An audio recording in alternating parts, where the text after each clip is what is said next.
Alhamdulillah. Untuk jemaah yang baru bergabung, hari ini kita sedang membahas tema, bisakah aku menjadi istri yang beruntung? Insya Allah bisa dong. Nah jemaah, sebelum kita lanjut, kita akan menonton video bersama dulu nih, yaitu tentang ketika anak dimarahi ibunya. Nah loh, seperti apa tuh ya? Berikut tayangannya. Aduh ya Allah. Itu gimana tuh kalau kita punya ibu kayak gitu tuh ya? Iya, Anaknya apa ibunya yang ngeselin sebenarnya? Itu sebenarnya ibunya mungkin lagi capek, iya, Ustazah. betul. Jadi anaknya kebanyakan nanya juga, Ustazah.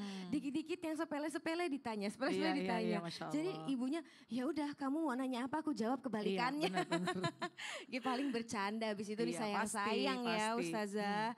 Nah Saskia mau tanya nih Ustazah, benar gak sih istri yang beruntung itu adalah ketika seorang istri sekaligus ibu rumah tangga memiliki anak-anak yang selalu nurut.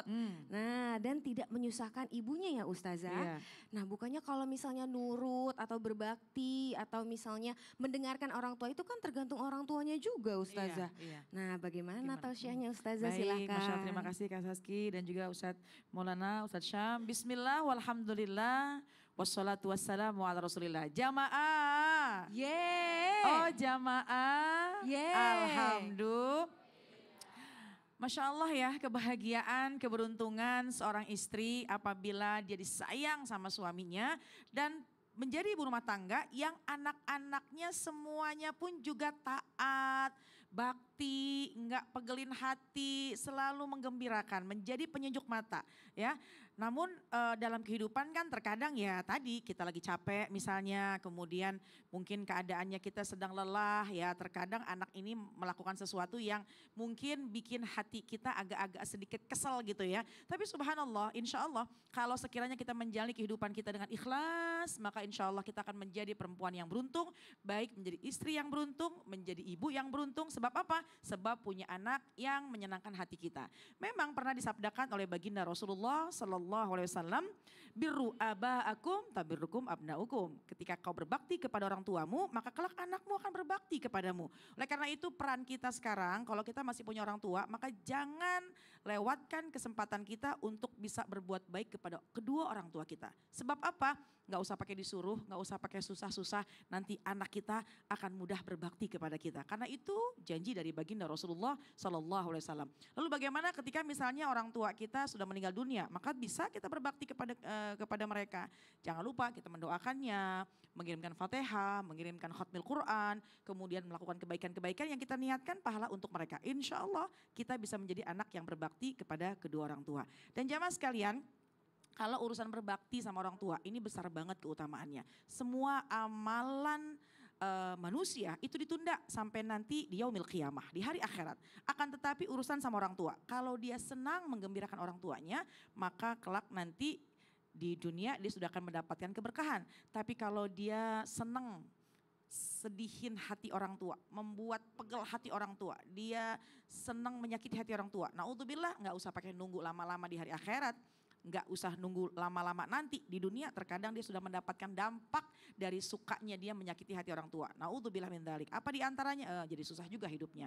Jadi jamaah sekalian, kita harus menjalankan peran kita sebagai anak berbakti kepada kedua orang tua kita. Disabdakan oleh baginda Rasulullah Sallallahu Alaihi Wasallam, man ahabba ayyumaddalahu fi umrih wa an yuzada fi rizki falyabirra walidayh. Kata baginda Rasul, siapa orang yang pengen berkah umurnya, berkah rizkinya, nambah uangnya, maka di antara amalannya adalah berbakti kepada kedua orang tua. Jadikanlah momentum ini kita bisa berbuat bakti kepada orang tua kita. Dan insya Allah kita nih sebagai istri, kita sebagai perempuan yang memang kita punya kesempatan untuk bisa berbakti kepada kedua orang tua kita, insya Allah kita bisa menjadi orang yang beruntung, kita bisa menjadi istri yang beruntung, kita bisa menjadi ibu rumah tangga yang beruntung. Sebab apa? Kita bakti orang tua, anak kita pun juga gampang berbakti kepada kita. Masya Allah, nikmat banget ya Ustazah nikmat rasanya. Luar biasa, itu keberuntungan yang luar biasa tuh. Suami sayang, kemudian juga anak bakti kepada kita. Masya Allah, terima kasih banyak Ustazah Sama-sama. Nada. Boleh tepuk tangannya untuk Ustazah Nada. Aduh, rasanya apa aja yang dikatakan oleh Ustazah Nada itu nikmat sekali tadi ya Iya, Ustaz. karena Ustazah Nada kan berpengalaman. Waduh, Masya Allah. Kan sudah anaknya udah gede-gede. Oh, anaknya udah 2. Masya Allah. Udah besar semua. Besar. Masya Allah. Nah sekarang ada apa nih Ustadz Maulana kok di samping aku? Kalau saya kali ini akan nanya sama jemaah. Karena kita masuk di segmen Ustadz bertanya, kami menjawab. Yang mana Ustadz yang mau ditanya? Kebetulan ada 4 bapak-bapak. 1, 2, 3, 4. Wah. Silakan Bu Perti. Assalamualaikum warahmatullahi wabarakatuh. Waalaikumsalam warahmatullahi wabarakatuh. Perkenalkan, nama saya Ida Sulistiawati dari Majelis Taklim Baitus Salam Kota Tegal. Tepuk tangannya jemaah. Saya mau nanya nih, Ibu suaminya mana? Ada di rumah, lagi nonton. Nah, saya mau nanya nih, kalau semalam sering nggak dibangunin oleh suami untuk tahajud? Sering Ustadz. Wah, tepuk tangan dulu dong. Wah, enaknya. Wah, enak banget. Walaupun bangunin saya agak susah Ustadz. Oh, justru ibunya yang dibanguninnya Mau Ustadz. tahu nggak? Itu adalah suatu kebahagiaan jika dibangunkan. Karena ada rahmat di dalamnya. Mau tahu? Mau. Terima kasih Pak Ustadz. Wassalamualaikum warahmatullahi wabarakatuh. Waalaikumsalam warahmatullahi wabarakatuh. Mohon izin Ustadz. Terima kasih Ibu. Izin Ustazah dan Ustazam. Baik, bismillahirrahmanirrahim. Allahumma salli ala sayyidina Muhammad wa ala sayyidina Muhammad. Allahumma barik lana fi Rajabana sabban wa balikna Ramadan. Di hari ini Masya Allah kita sudah berada di pertengahan bulan Rajab. Mudah-mudahan kita mendapatkan kemuliaan. Amin. Amin. Berarti tinggal 46 hari lagi Ramadan. Tidak terasa. Jamaah. Beruntunglah seorang istri yang selalu dibangunkan di sepertiga malam oleh suami. Sekalipun, maaf ya, suaminya belum sempurna imannya. Mohon maaf tanpa menggurui.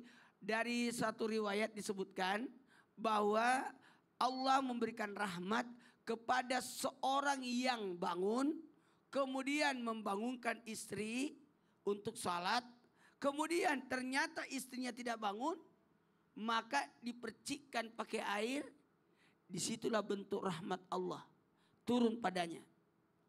Begitu pula sebaliknya, seorang istri yang bangun sholat, kemudian membangunkan suami untuk sholat tahajud, kemudian suaminya nggak bangun, diambilkan air dipercikkan. Nah itu. Maka ingat, membangunkan suami itu adalah rahmat. Begitu pula rahmat itu turun kepada suami yang membangunkan istri. Inilah nilai keberuntungan seorang istri jikalau saling membangunkan. 1, 2, 3, caranya gimana? Diajarin, ambilkan air, dipercikkan. Bukan 1 ember. Caranya gimana? Dengan lemah lembut membangunkan. Dengan lemah lembut. Dan pahami yang dibangunkan. Jangan tidak paham. Ini suami saya tidurnya jam berapa nih? Oh jam 12. Mungkin kalau jam 12 supaya anteng mungkin jam 3:30 aja aku bangunin. Atau jam 4. Ya insya Allah, enggak apa-apa kan. Sekarang kan subuh 4:29. Jadi masih adalah 20 menit untuk salat. Daripada baru tidur jam 1. Langsung dibangunkan jam 2. Jadi harusnya selain membangunkan dengan lemah lembut. Sebaiknya memahami yang dibangun. Lalu dukung. Dukung bagaimana? Dukung lewat apa? Bisa berjamaah. Bersama-sama, insya Allah akan mendapatkan rahmat.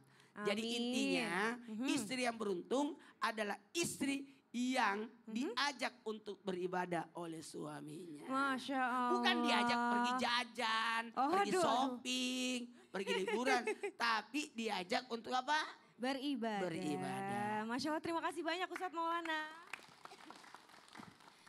Nah jamaah, tadi kan Ustadz Maulana sudah bertanya nih kepada jamaah. Kalau sekarang ada nggak ya kira-kira yang mau curhat sama Ustadz? Coba angkat tangannya yang mau curhat. Nah, karena kita masuk di segmen curhat dong Ustaz. Iya, kami curhat. Masya Allah, tepuk tangan dulu jamaah. Boleh tunjuk tangan lagi nih, siapa yang mau curhat? Ayo tunjuk tangan jamaah, tunjuk tangan. Yang mana? Oh kayaknya ini nih. Silakan boleh maju Bapak. Sepertinya semangat sekali mau curhat nih Pak. Boleh perkenalkan diri dulu Pak? Assalamualaikum warahmatullahi wabarakatuh. Waalaikumsalam warahmatullahi wabarakatuh. Kami dari Majelis Jamiah Masjid Baitul Salam Tunon, Kota Tegal, Jawa Tengah. Masya Allah, tepuk tangan jemaah. Perkenalkan nama saya Nurholis. Nurholis, Masya Allah. Silakan mau curhat apa Bapak? Terima kasih waktunya. Jika ada keluarga, ya, suaminya bekerja, mendapatkan suatu gaji atau mungkin uang bulanan atau mungkin harian, kemudian diserahkan pada seorang istrinya. Nah, istri itu terima kasih, kemudian istri juga kalau malam bangun, sholat tahajud, tidak lupa. Kemudian juga puasa Senin Kemis, alhamdulillah juga dilaksanakan. Masya Allah. Cuman yang kami ingin curhatkan di sini Pak Ustadz, yaitu salah satu diantaranya kalau apa ya, pelayanan, bukan pelayanan yang itu bukan, tapi masalah makan siang. Makan siang, sepertinya wah makan siang banyak warung ya. Itu sepertinya diabaikan. Nah itu bagaimana Ustaz menurut hukum? Nah mohon izin Ustaz. Curhatan bapak-bapak. Luar biasa. Luar biasa nih. Ya Allah. Jadi gemes juga nih jawabnya nih. Iya, gimana nih Ustaz Nada dan Ustaz Syam? Iya, saya dulu ya. Ya boleh silakan. Masya Allah. Pertama ya, tolong ya untuk wahai para istri-istri ya. Nih ya, saya mewakili para istri. Itu adalah curhatan seorang suami yang mungkin gak berani curhat dan berani ngomong langsung kepada istrinya. Tapi beraninya di TV. Karena mungkin takut gitu ya. Nah, oleh karena itu tolong perhatikan. Mudah-mudahan pelajaran buat kita pada pagi hari ini bahwa perhatikan bagaimana asupan makanan buat suami. Sebab apa? Ini memang diajarkan dalam Islam. Bahwasannya baginda Rasul bahkan ulama mengingatkan kepada kita, jaga perut suamimu. Ini bahkan dibahas dalam kitab Uqudul Jin. Ya, kitab yang membahas tentang hubungan suami istri. Jaga perut suamimu. Artinya apa? Jangan pernah izinkan suamimu dalam kelaparan. Artinya apa? Ya kalau pagi sarapannya disiapkan sesuai yang memang ada. Siang juga disiapkan. Kalau sekiranya memang kita keluar rumah, maka bisa diatur, dikomunikasikan. Tapi jangan keseringan tiap hari suami mau makan gak ada. Makan malam juga akhirnya harus disiapkan. Jadi perhatikan, jangan abaikan perut suamimu. Perhatikan itu dan itu diantara hal yang sangat diperhatikan dalam Islam. Masya Allah, terima kasih Ustaz Nada. Ustaz Syam mungkin dari sisi suami bagaimana lagi, nih? Masih ada yang ganjal gak Pak? Ya salah satu diantaranya itu masih banyak. Boleh satu lagi. Boleh. Yang kedua apa kira-kira? Kalau tentang makan sudah dijawab sama Ustaz Nada. Diingetin pada suami, istri. Salah ya diantaranya apa ya? Malu Ustaz. Itu dulu lah ya. Tapi subhanallah kalau dikatakan bagaimana Nabi Muhammad SAW, beliau itu dalam kitab Al-Barzanji disebutkan wa kana sallallahu alaihi wasallam syadidal haya'i wat tawadhu' yakhsifu na'lahu wa yarka'u thawbah. Dialah Nabi Sallallahu Alaihi Wasallam seorang yang sangat pemalu, seorang yang sangat rendah hati. Akhlaknya Nabi itu apa? Beliau menjahit sendalnya sendiri, beliau menambal bajunya sendiri. Apalagi masalah makanan, beliau tidak pernah komplain masalah makanan. Cuma pahalanya besar sekali. Seorang istri yang menyiapkan segelas air putih untuk suaminya, itu pahalanya lebih afdol daripada puasa sunnah setahun. Wah, jadi kalau Bapak tadi bilang ada seorang perempuan, seorang istri sudah puasa Senin Kamis, itu masih kalah dengan segelas air putih yang dia siapkan kepada suaminya. Kenapa? Sebenarnya bukan kewajiban, tapi dia siapkan dengan setulus cintanya kepada suaminya, karena dia hargai suaminya, bersyukur kepada suaminya, maka itu pahalanya mengalahkan puasa sunnah setahun lamanya. Aduh, bukankah seorang istri tidak boleh puasa kalau belum izin suami? Iya. Oh iya betul. Itu. Pertanyaan saya, istrinya ada di sini nggak ya kira-kira? Pertanyaannya Pak, istrinya ada di sini nggak Pak? Ada nggak Pak? Ada. Ini, ini istrinya. Oh, ada. Samping-sampingan ya. Sini. Aduh, Masya Allah. Ada apa Ibu, tuh? ini cerita curhatan atau cerita aja? Bener apa enggak nih kira-kira nih? Curhatan. Curhatan Asli. bener. Curhatan. Ibu suka bilang ke suami, bapak makan di warung. Oh, Ya kadang-kadang Pak Ustadz. kadang-kadang. Mungkin kan lelah kadang-kadang. Ustaz. Kan Oh. sekarang kan dipermudahkan Iya, Ustazah betul. ya. Ayo, Jadi minta di maaf sama suami. mana-mana. Oh Udah. sudah. Minta Oh maaf Masya tadi. Allah. Mungkin begini Ustadz, karena beliau suka hadir di majelis ilmu, jadi mungkin siang masih di jalan, mungkin kayak Iya, gitu. Insya Allah saling betul. memahami, jadi lebih Alasan adem. Aduh, boleh dong Pak dipeluk istrinya Pak. Masya Boleh Allah. dipeluk istrinya Pak. Oh, aduh, Masya Allah. Jadi Tepuk tangan suaminya jemaah. menurunkan ego Ya. dengan mengikuti Nabi SAW Ya. bahwa Nabi tidak pernah merepotkan istrinya. Tapi sang istri juga mencari pahala dengan kecerdasannya. Ya. Sebelum Masya dia Allah. puasa, dia harus tahu ada yang mengalahkan pahala puasa sunnah. Ya. Yaitu menyiapkan makanan suami. Masya Allah, terima kasih banyak semuanya. Boleh tepuk tangannya jamaah. Silakan Ibu, Bapak. Terima kasih Bapak. Masya Allah. Ustaz Syam, Ustazah Nada. Iya. Silakan kembali ke tempat. Terima kasih. Makasih. Nah, jamaah seru banget ya kita mendengar curhatan hari ini. Makanya kalau nggak mau kelewatan curhatan yang lainnya, jamaah jangan kemana-mana. Karena yang satu ini kita akan kembali lagi masih di tema kita. Bisakah aku menjadi istri yang beruntung? Tetap di Islam itu indah, jamaah-jamaah. Alhamdulillah.